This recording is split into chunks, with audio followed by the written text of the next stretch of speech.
नमस्कार, आप देख रहे हैं वीके न्यूज और मैं युधिष्ठिर उपाध्याय। मेरे साथ मौजूद हैं पूर्व मुख्यमंत्री शिवराज सिंह चौहान। उनसे जानते हैं कि दिल्ली का मिजाज इस बार क्या है। सर, आप देख रहे हैं लगातार रैलियां कर रहे हैं, क्या है मिजाज इस बार?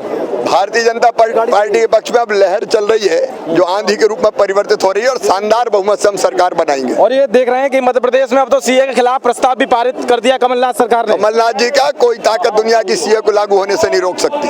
और एक तरफ देख रहे हैं आप केजरीवाल तो सीधे फ्री का वादा कर रहे हैं और कह रहे हैं कि भैया हमसे ज्यादा कोई विकास नहीं कर सकता। उनके झूठ का गुब्बारा फूट गया है, जनता सच समझ गई है, इसलिए केजरीवाल और आप हारेगी, भारतीय जनता पार्टी जीतेगी। कहाँ मूंछ का बाल कहाँ पूंछ का बाल, ये क्या है? वो तो कह रहे हैं कि भैया तो गलत है इस तरीके से। केजरीवाल कह रहे हैं भैया आतंकवादी। वो तो कहावत है, कहावत है। अच्छा, तो क्या लग रहा है सर प्लीज। तो ये थे हमारे साथ शिवराज सिंह चौहान जो पूर्व मुख्यमंत्री हैं और उन्होंने बात अपनी रखी कि किस तरह से जो है जो दिल्ली की जनता है इस बार वोट करेगी। और देखना ये होगा कि इस बार 8 तारीख को होने वाली वोटिंग में 11 तारीख को क्या कुछ नतीजे आते हैं। कैमरामैन उमाकांत उपाध्याय के साथ युधिष्ठिर उपाध्याय, वीके न्यूज, दिल्ली। और शाहीनबाग में बैठे अलग अलग जगह दंगा फैलाने की कोशिश की, भड़काने वाले आप, भड़काने वाली कांग्रेस, भड़काने वाले वामपंथी। मेरे बहनों और भाइयों, क्या है सीए में 1947 में देश का विभाजन हुआ। हम नहीं चाहते थे, लेकिन भारत माँ के टुकड़े टुकड़े, भारत माँ के टुकड़े टुकड़े हो गए। एक हिस्सा पाकिस्तान बन गया, एक हिस्सा बांग्लादेश बन गया। उस समय भयंकर मारकाट और खून खराबा हुआ। मेरी बहनों जानती हो भाई, हिंदू सिख कितने थे? 23% थे पाकिस्तान में, 23%। और नेहरू लियाकत समझौता हुआ, उसमें यह बात तय हुई थी कि अपने अपने देश में अल्पसंख्यकों के हितों की रक्षा करेंगे। 23% हिंदू, सिख, जैन, बौद्ध, पारसी। अब घट के कितने बचे हैं पता है? 1.8%। बाकी कहां गए? कहते हुए तकलीफ होती है, मन दर्द और पीड़ा से भर जाता है। संपत्तियों को कब्जा कर लिया गया, घरों को आग लगा दी गई, मंदिर तोड़ दिए गए, गुरुद्वारे ढा दिए गए। और तो और हिंदू और सिख बेटियां शादी के मंडप से उठा ली जाती है और जबरदस्ती उनका निकाह करवा दिया जाता है और कोई साथ नहीं देता। आप बताइए, उनको भारत की नागरिकता मिलनी चाहिए कि नहीं मिलनी चाहिए? अरे जोर से बताओ, मिलनी चाहिए कि नहीं मिलनी चाहिए? ये केजरीवाल चाहते हैं कि उनको नागरिकता ना मिले। अभी हमने परसों कह दिया आतंकवादी है, बहुत गुस्सा हो गए, मैं आतंकवादी हूँ। दिल्ली की जनता से पूछा तो मैं आतंकवादी हूँ। अरे आतंकवादी का दूसरों को गोली मारने वाला ही होता है, जिसने दिल्ली की हवाओं में जहर घोल रखा है प्रदूषण का। अभी अभिनेता ऋषि कपूर यहाँ आए थे शूटिंग करने, दिल्ली के धुएं में बीमार होकर भाग गए, लौट गए। यहाँ नहीं आना, भगवान बचाए। हम लोग मध्य प्रदेश से आते हैं, वहां से स्वस्थ आते हैं, यहाँ से छींकते और खांसते हुए वापस जाते हैं। ये दिल्ली की हवा है।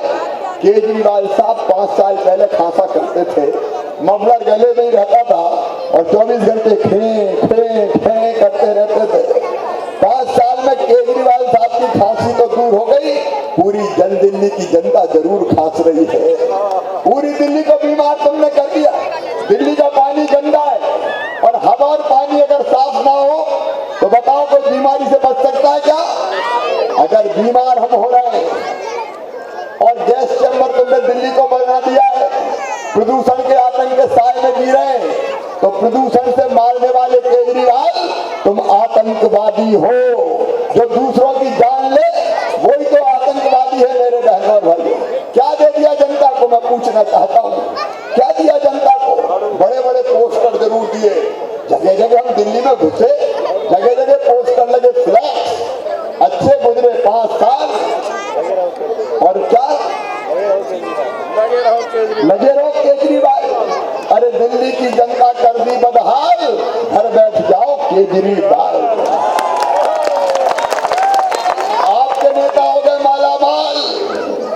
यहाँ का नरेश है विधायक आपके, नरेश यादव, तेरी गजब गति, 5 साल में अरबपति, संपत्ति 5 गुना बढ़ गई। आपके नेता हो गए मालामाल, घर बैठ जाओ केजरीवाल। और अब लाड़ो सराय में में तुम्हारी नहीं गलेगी दाल, घर बैठ जाओ। अब तुम्हारे घर बैठने के दिन आ गए। तुमने क्या जनता को दे दिया?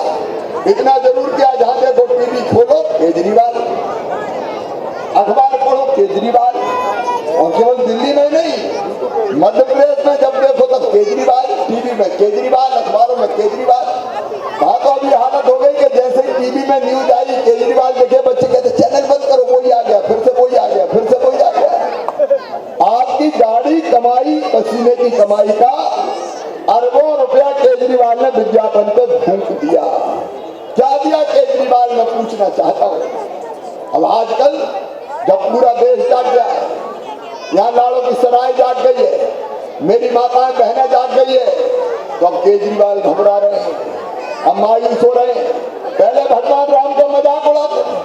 2017 में इन्होंने, जब भारतीय जनता पार्टी ने अपने घोषणा पत्र में लिखा था कि हम अयोध्या में भगवान राम का मंदिर बनाएंगे, तो इन्हें ट्वीट को रीट्वीट किया था जिसमें 2 बंदर दिखाए थे जो भाजपा का घोषणा पत्र पढ़ रहे हैं राम मंदिर का, तब मजाक उड़ाते थे। लेकिन अब देखा कि सब जग गए हैं, तो केजरीवाल आजकल हनुमान चालीसा का पाठ कर रहे हैं। संकट कटे मिटे सब पीरा, जो सुमरे हनुमत बलबीरा। लेकिन दिल्ली वालों सावधान, हनुमान जी से कहना भूत पिशाच निकट नहीं आवे, महावीर जब नाम सुनावे।